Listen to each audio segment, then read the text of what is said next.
African American men face dangerous interactions in everyday life, from police interactions like Trayvon Martin's, in which he was shot and killed while walking home from the store as just a young man, to persecution while they're doing nothing wrong in the grocery store, or simply just being more likely to be suspended at school for being African American. Stories like the ones mentioned in the book and research show just how much people see African Americans as different from everyone else.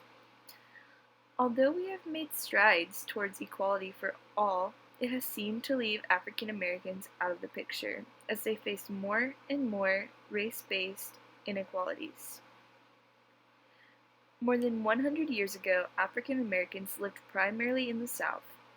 The rights they briefly enjoyed during Reconstruction were taken quickly by the Jim Crow segregation.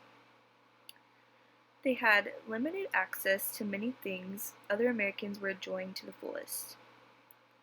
There has been some progress since then for African Americans, with Barack Obama being elected the President of the United States, more African Americans earning their degrees, more African Americans taking more government positions, and African Americans leading some of the best organizations in America. Though accomplishments like these have been made, there is still much progress to be made for African Americans in the United States today, and to understand the shift from traditional prejudice to modern racism. African Americans entered the 20th century dealing with extreme inequality and mistreatment. As time went on in the 20th century and the U.S. industrialized and urbanized, ultimately destroying the Jim Crow segregation. As people were replaced with technology and agriculture, this changed race relations in the South, which was a large part in the motivation in keeping Jim Crow was now gone because they were now being replaced with technology. This also spurred the migration of people northward where African Americans were able to vote, which changed politics forever. By the middle of the 20th century, Jim Crow segregation was nearing its end. As the United States was getting closer to war with Germany and Japan, President Franklin D. Roosevelt signed an executive order banning discrimination in defense-related occupancies and created the Fair Employment Practices Commission, which allowed African Americans to fight for their country in the war. The Civil Rights Movement was a movement created to end legalized segregation, the inequalities that African Americans were facing in their daily life. Notable cases during this time were Brown v. Board of Education of Topeka in 1954, and the book also highlighted courageous individuals such as Irene Morgan, Bayard Rustin, Sarah Louise Keys. From these cases and movements began the protest movements, which ultimately ended legal segregation. Protest movements ranged from peaceful sit-ins, marches, demonstrations, and more. These movements were not always responded to well, with pushback from the police and terrorist groups such as the KKK. Notable events from these pushbacks include the 1963 bombing of a black church in Birmingham, Alabama, and the 1968 assassination of Martin Luther King Jr. All of these movements led up to the establishment of two laws, which are the Civil Rights Act of 1964 and the Voting Rights Act of 1965. Both of these laws were put in place by President Lyndon B. Johnson. In the 1960s, African Americans began the race riots that would involve African Americans attacking white-owned businesses in black neighborhoods and the police. These worked as a sign that race relations had not been resolved, and this in return created the Black Power movement.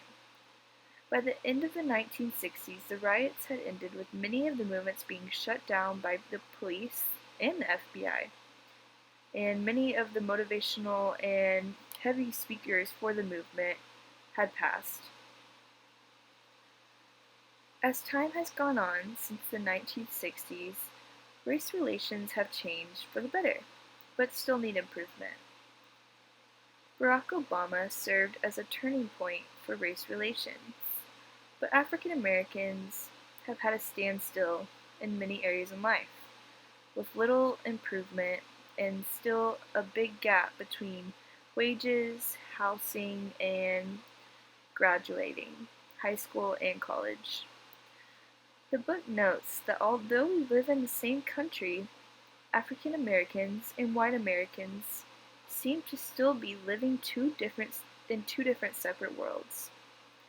The book notes many cases, such as in 2016, a Mississippi-based bank was mistreating African Americans and many others exhibiting the mistreatment and discrimination African Americans still face in modern society.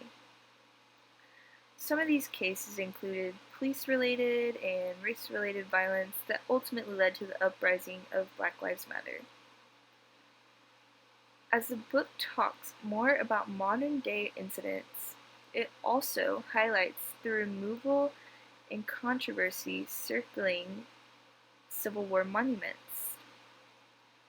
People are begging for these monuments to be down because they signify a time where African Americans were not being praised and people were trying to push them farther and farther down as much as they could. Other things that are highlighted for modern day incidents also include the biased criminal justice system, with African Americans being convicted of less harmful crimes and given more time than white people who are convicted of larger crimes and given less time. There's also increasing class inequality and their modern institutional discrimination. When discussing the current status of African Americans, the book says that they are highly urbanized and much more spread out across the nation. Racial residential segregation is still alive, but at a much smaller percentage compared to 50 years ago.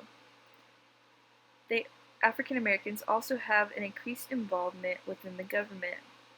This could be through voting or gaining leadership positions within the government. And median household incomes are still low compared to white Americans. Many of these things will hopefully change as time goes on, but for now all we can do is activate for better conditions for African Americans.